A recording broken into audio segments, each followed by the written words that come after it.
Penguin Random House Audio presents The Memory Palace, True Short Stories of the Past, by Nate DiMeo. Read for you by the author, with Jad Abumrad, Danielle Alarcon, Betsy Brandt, Carrie Kuhn, Rishikesh Hirway, Dominic Hoffman, Rebecca Lohman, Roman Mars, Robin Miles, Ryan Reynolds, Kai Risdall, Lily Taylor, and a full cast.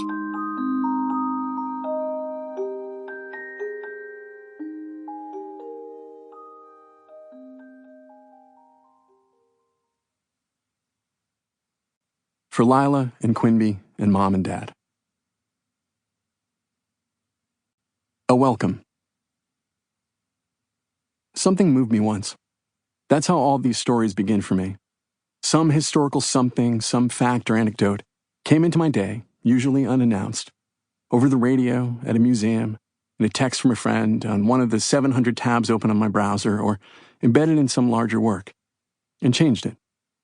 Somehow managed to cut through the whir and sputter of life and move me. Often I don't know why. That fascinates me. Why this story? Why this video? Why has some other person's experience and memory from some other time made their way into mine? Why, in the rushing, roiling stream of information that inundates pretty much all of us, pretty much every day, pretty much all day long, was this bit of the past the thing that glinted and caught my eye and connected? Snapped me into presence, filled me with wonder. And why was this the thing that stayed with me, sometimes for years? These things that moved me once. So often, I think, the answer to that question comes down to this. In that moment, I knew that that thing about the past was real. I got it. I felt that flash of connection.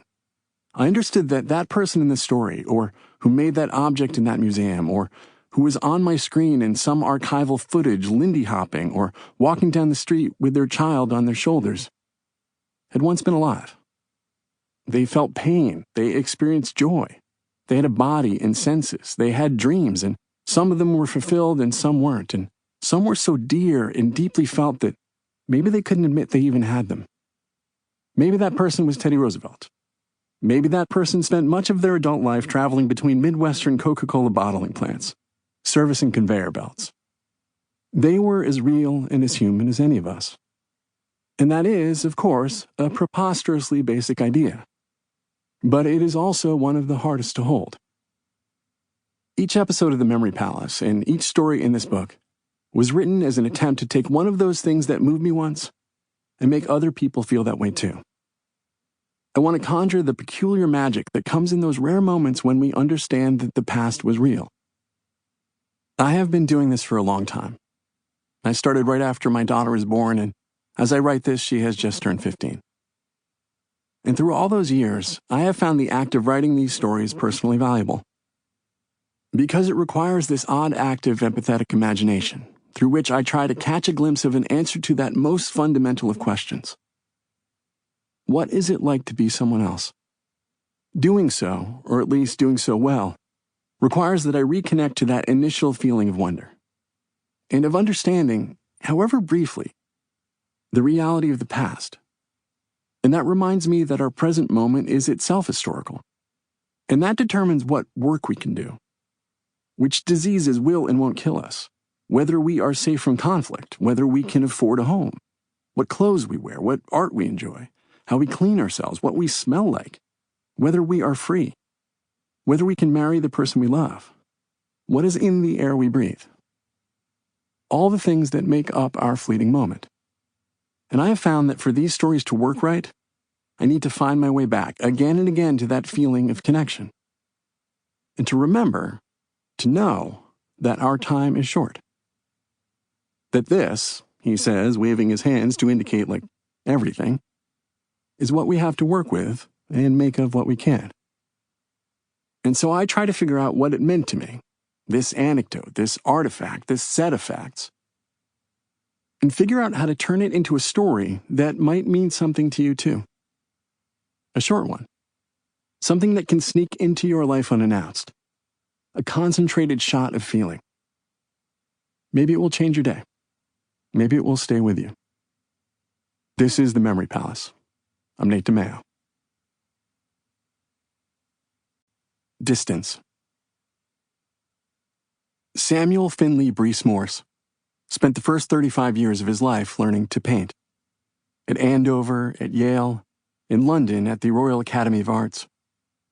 He studied the work of the masters, to learn how Michelangelo built bodies that seemed to pulse and shudder out of mere oil and shadow and crosshatch, to learn how Raphael summoned the spark of inner life with a single stroke of pure white and the dusky ochre of a noblewoman's eye, to learn how to create illusions of space and distance, to learn how to conjure the ineffable through the mere aggregation of lines and dots on stretched canvas.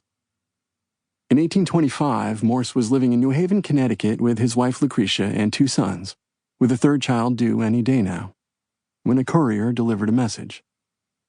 The city of New York wanted to pay him $1,000 to paint a portrait of the Marquis de Lafayette.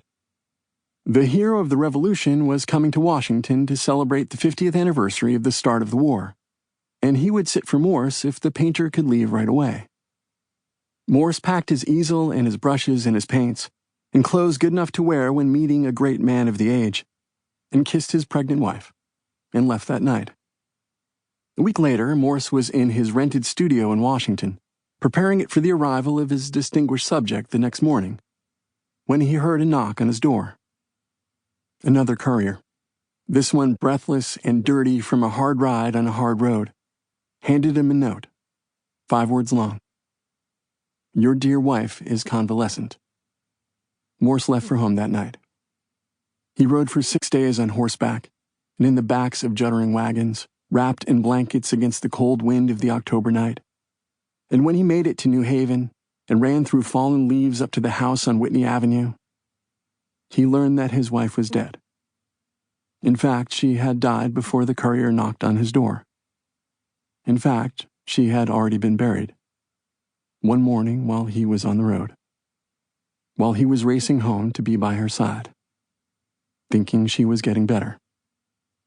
Samuel Finley Breese Morse spent the next 45 years of his life trying to make sure no one would have to feel what he felt that night ever again. He spent the next 45 years inventing the telegraph to turn real space and real distance into an illusion, and inventing a code, dots and lines, that could transmit the stuff of life and of dying wives. Gigantic. She first set foot on America in November of 1795. We know this. It says so in the logbook of a trading ship called America, which set sail from Calcutta a month later. We know that the ship's captain paid $450 for her, a big investment. Add to that figure the cost of food and of revenue lost by taking up space that could have been stocked with barrels of spices and bolts of fabric and other non-perishable things, instead of using it to transport a live elephant. The captain had big plans for her. We know this, too, from letters he wrote to his 4 brothers. He thought people would flip out about an elephant back home. There had never been an elephant anywhere on the continent of North America. He figured that had to be worth more than a crate of cardamom or Darjeeling tea. He bet he could turn his $450 into $5,000, easy. We don't know if he did. The historical record loses track of the elephant after a while. Newspapers tell us she drew crowds in New York right after America returned to America. She stood tied to a stake at the corner of Broadway and Beaver downtown. People paid to see her stand there. We also know that the captain brought her down south when winter came to get her out of the northern cold. The Carolinas were as close to India as he could offer. After that, we don't really know what happened to her for a while. But we do know about Hachaliah Bailey. Hachaliah Bailey's family owned a farm in Somers, New York, now a bedroom community an hour and change from Manhattan on the Metro North commuter line.